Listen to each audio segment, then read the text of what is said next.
type of difference have you made in his life? So can you personally see how your sponsorship has changed him? Yeah, definitely. When I met him, he was an 8-year-old boy, and he knew that I was there as his sponsor. And the first night I was there, I asked Papa, who is the wonderful man who runs this place, who took all these children in, and I asked him, Papa, where's Santosh? And he sent someone off to find, and Santosh comes trudging up, and I was so excited to meet Santosh, you know? And Santosh just comes up and he stands next to me like that, and he wouldn't look at me, and I thought, oh, he's too shy, I'm never gonna interact with him or anything. And I gave him a little hug, and he just kind of stood stoically next to me, and then he ran off, but he was back 5 minutes later, and he was by my side the whole week I was there. He never left my side. He carried my bag. He wanted to take pictures with my camera. He just, for a child like that, living in a place like that, to have someone come in and be looking for you was such an unknown thing to him, to any of these children. To have someone, you know, call out to you and say, you're special, I'm here for you, you know, they've never had that before. No one's ever come looking for them. So he just really didn't know what to do.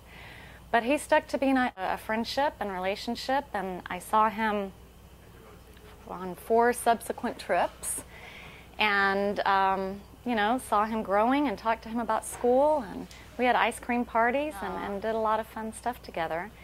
And unfortunately, in 2007, I get a little confused with so many times that I've been, but I think late 2007, I was told that he had left the orphanage. He was turning 12, and his father had removed him, and I was concerned because this happens often at that age when children are suddenly available to be the age where they can work. And at so 12?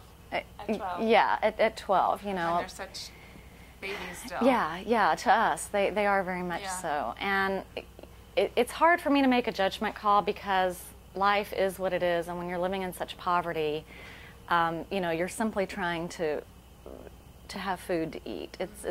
Poverty is hard for us to make a judgment call on, I think. But a lot of times this happens. The parents who are still alive of these children, they send their children to the homes like this so that they can get food and be taken care of and have an education.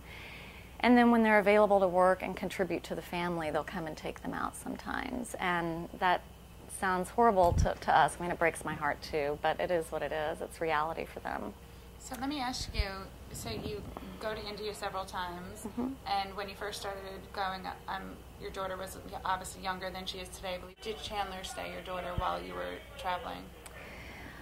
She stayed usually with family, with parents. I'm trying to think where she stayed. The first time I think she stayed at home with a friend of mine. The first time I just went for about 10 days.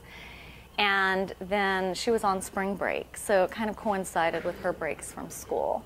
The first time I went, I believe she was in 9th grade. And she was okay with you leaving for an extended period of time and understood what your purpose was? Yeah, she was very, very excited about it. And, you know, by the time I went and returned to that first time, she was pretty familiar with a lot of these kids. You know, she had heard their stories and seen their pictures by then as well, particularly when I returned and had all the personal stories and pictures of the children that I got to know. And so the second year, 2006, when I decided to go back, well, actually I should say I decided to go back the very second I left India. And then the next year when I did go back, I took her with me, actually, and she was 15 at that time. Unbelievable. Yeah.